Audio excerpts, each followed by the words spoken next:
ओम नमो भगवते वासुदेवाय। नमस्कार दोस्तों, आज के इस वीडियो में हम बात करेंगे साल 2024 में पड़ने वाली सबसे पहली एकादशी, जिसे कि सफला एकादशी के नाम से जानते हैं। सफला एकादशी का व्रत किस तिथि को रखा जाएगा, 7 या फिर 8?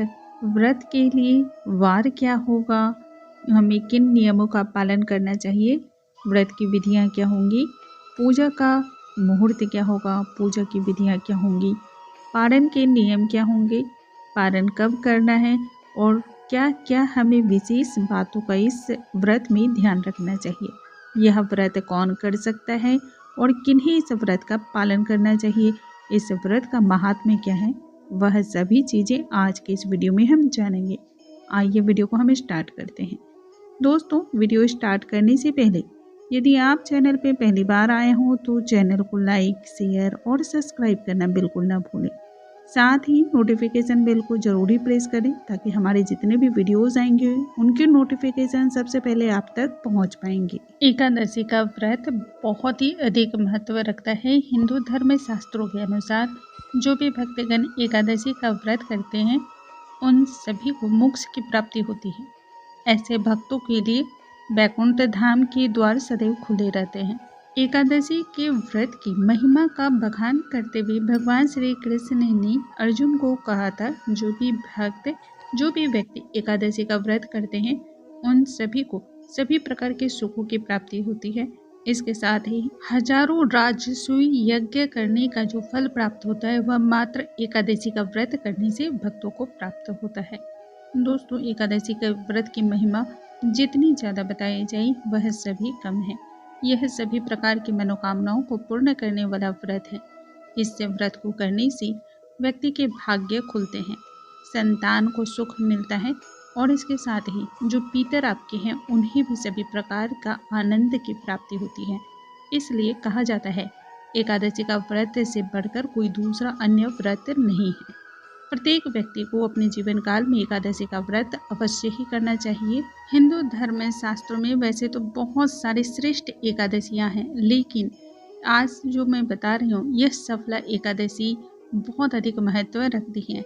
इस एकादशी को सफला एकादशी कहते भी इसलिए हैं क्योंकि यह सभी प्रकार के कार्यों को सफल करने वाली होती है। इसलिए कहते हैं इस व्रत को करने से सभी प्रकार के कार्य सफल होते हैं। इसी वजह से इसे सफला एकादशी के नाम से जाना जाता है। इसमें भगवान श्री कृष्ण की यानी कि भगवान श्री हरि की पूजा की जाती है।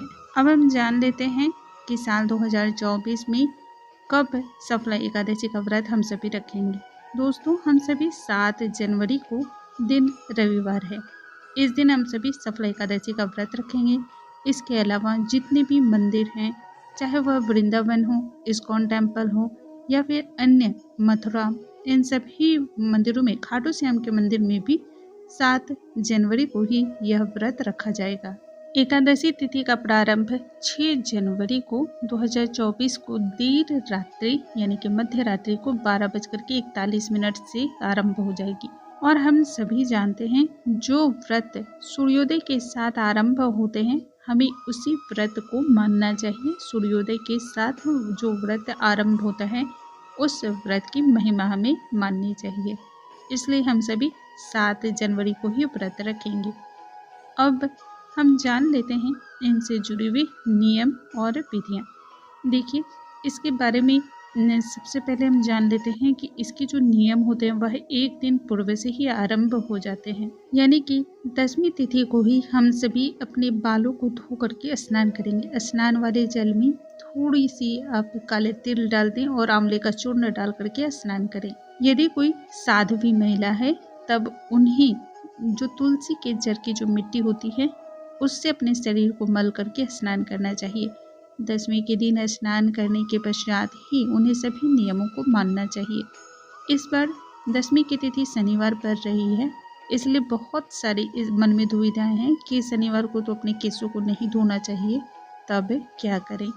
आप चाहें तो शुक्रवार को भी धो सकती हैं, लेकिन किसी भी व्रत, पूजा, त्योहार, अनुष्ठान को आप करने जा रही हों तब इतना नियम नहीं माना जाता है। केसों में थोड़ा सा आंवले का चूर्ण को आप पहले लगा करके अपने बालों को धो सकती हैं और नियम को पाल सकती हैं। यदि यह आपको संतुष्टि नहीं हो पाए तब शुक्रवार को अपने बालों को धो लें। 10वीं के दिन से ही आपको सभी प्रकार के तामसिक भोजन का त्याग करना है। प्याज, लहसुन, बैगन, मसूर की दाल, शलजम, मूली, इन सभी चीज़ों को ग्रहण नहीं करना है। मांस मदिरा से दूरी बना के रखनी है और कोशिश करें दिन में एक समय का भोजन करें। यदि आपसे यह संभव ना हो तो कम से कम एक नियम तो जरूर पालन करें, संध्या काल के बाद अनाज का सेवन ना करें। आप चाहें तो चाय, कॉफ़ी, शरबत या फिर फल वगैरह ले सकते हैं। इस व्रत का अनुष्ठान 10वीं तिथि को संध्या काल में ही संकल्प ले लिया जाता है। संकल्प का जो नियम है वह संध्या काल में 10वीं तिथि को ही भगवान विष्णु के मंदिर में जाकर के लेने का है। यदि ऐसा ना हो पाए तो आप अपने घर के मंदिर में भी ऐसा कर सकते हैं। अब दूसरे दिन यानी कि जिस दिन आप व्रत करेंगे एकादशी के दिन प्रातःकाल ब्रह्म मुहूर्त में उठकर स्नान आदि करके साफ स्वच्छ वस्त्र पहने। भगवान विष्णु की किसी भी पूजा में पीले रंग के वस्त्रों का अधिक प्रधानता होता है, तो आप पीले रंग के वस्त्र यदि हों तो उसे पहने और फिर सबसे पहले भगवान विष्णु के समक्ष एक घी का दीपक जलाएं। इसके पश्चात वहीं पर आप सबसे पहले संकल्प लें और फिर व्रत की विधियां आरंभ करें। पूजा की विधियों के लिए सबसे पहले केशव को नहलाया जाता है, स्नान कराया जाता है। इसके लिए शंख के जल से स्नान कराएं, तुलसी के जल से स्नान कराया जाता है, पंचामृत से स्नान कराया जाता है। शहद, इत्र के जल से स्नान कराने से भगवान केशव बहुत अधिक प्रसन्न होते हैं। भगवान विष्णु की विशेष अनुकंपा आपको प्राप्त होती है। स्नान कराने के पश्चात पीले वस्त्र के स्वरूप में आप पीला धागा भी समर्पित कर सकते हैं और यदि पीला वस्त्र है तो भगवान विष्णु को पीले वस्त्र अर्पण करने चाहिए। तत्पश्चात हल्दी का टीका लगाना चाहिए। अष्टगंध चंदन, पीला चंदन का टीका लगाएं और फिर नैवेद्य के रूप में जो भी आपके पास ऋतु फल हो या फिर मिठाइयाँ हो पीली, वह भोग के रूप में समर्पित करें। यदि आंवले का भोग हो तो वह जरूर समर्पित करना चाहिए। प्रत्येक भोग में तुलसी का दल अवश्य होना चाहिए। तब धूप, दीप, गंध समर्पित करें। हाथों में पुष्प लेकर के व्रत की कथा सुनें। व्रत की कथा की समाप्ति के पश्चात यह पुष्प भगवान श्री हरि के चरणों में छोड़ दें और प्रत्येक भूल चूक के लिए आप उनसे क्षमा याचना करें। फिर आरती करें। व्रत के दूसरे दिन पारण किया जाता है। पारण का अब हम समय जान लेते हैं। दोस्तों, हम सभी पारण जो करेंगे वह 8 तारीख को करेंगे, यानी कि 8 जनवरी को। पारण का जो समय है वह सुबह 8 जनवरी को 7:15 से लेकर के 10:20 तक का है।